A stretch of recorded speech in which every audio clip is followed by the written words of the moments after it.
When he was nearly 13, my brother Jim got his arm badly broken at the elbow. When it healed, and Jim's fears of never being able to play football were assuaged, he was seldom self-conscious about his injury. When enough years had gone by to enable us to look back on them, we sometimes discussed the events leading up to his accident. I maintain that the UL started it all, but Jim, who's 4 years my senior, said it started long before that. He said that it began the summer that Dale came to us, when Dale first gave us the idea of making Boo Radley come out. We lived in the old town of Macomb, Alabama, but Macomb was a tired old town when I first knew it. In the rainy weather, the streets turned to red slop. Grass grew out of the sidewalk, the courthouse sagged in the square. Somehow, it was hotter then. A black dog suffered on a summer's day, bony mules hitched to hoover carts, men's stiff collars wilted by 9 in the morning. Ladies bathed before noon, after their 3 o'clock naps, and by nightfall were like soft tea cakes with frosting of sweat and sweet talcum. We lived on the main residential street in our town. Atticus, Jim, and I, plus Calpurnia, our cook. Jim and I found our father satisfactory. He played with us, read to us, and treated us with some courteous detachment. Atticus was the lawyer. During the summer when Dale came to us, he took on a case that he knew was a losing battle. But Atticus said that he wouldn't be able to hold up his head in Macomb if he didn't take it. Our mother died when I was 2, so I never felt her absence. I did not miss her, but I think Jim did. When I was almost 6, and Jim was nearly 10, our summertime boundaries were Mrs. Henry Lafayette Dubos's house to the north of us, and the Radley place to the south. The Radley place was inhabited by an unknown entity. The mere description of was to make us behave for days on end. That was all we saw of Dill till next summer, the summer of Atticus's trial. Did they acquit him, Atticus? No, Scout. It ain't right, Atticus. No, son, it ain't. But they'll do it again. And when they do, it seems that only children win. Even though I lost the case, Mr. Ewell, the prosecutor and my client, hated the sight of the entire Finch family more than anything. He felt that I had sullied the Ewell name. He even told me he was going to get me. This didn't bother me, and nothing of much note happened. However, there were several times when he was caught creeping around Macomb.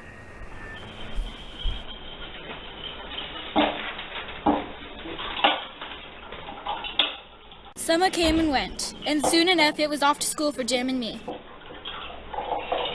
Scout, Jim!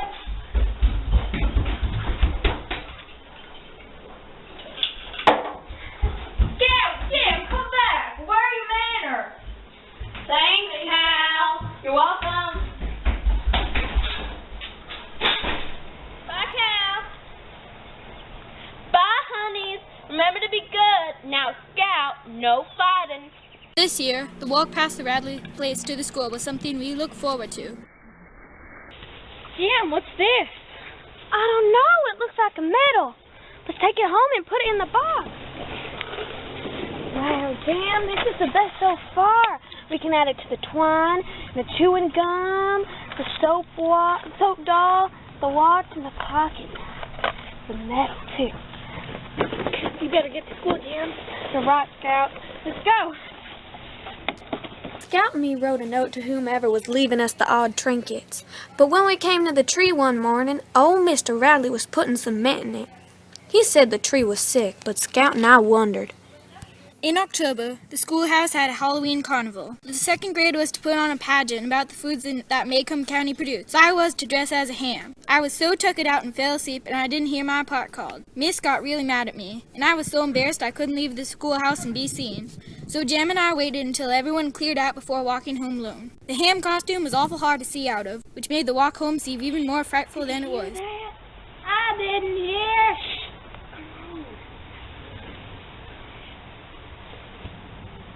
Did you hear?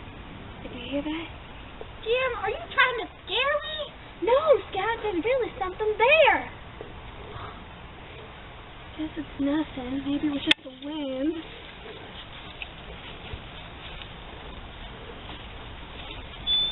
Probably just Cecil Jacobs trying to scare us. Cecil Jacobs is a big fat head! Oh, come on, Scout, we're almost home. Let's go. Run, Scout, run!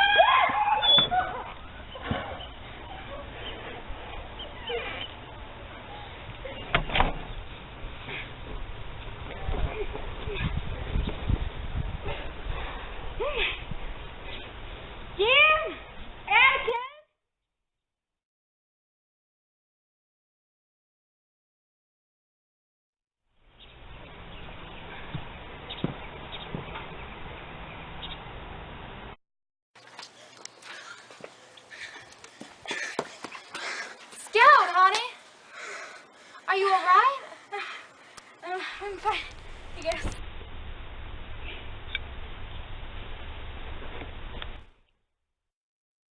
I then went on to tell Atticus and later Sheriff Tate what happened.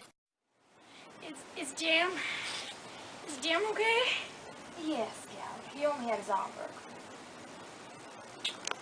I guess I'm gonna have to take this to court, Sheriff. Sure, Jim didn't self-defense, but Bob Ewell still did. I respect you a good deal, Mr. Finch, but Bob Ewell fell on his knife, and that's that. Evening.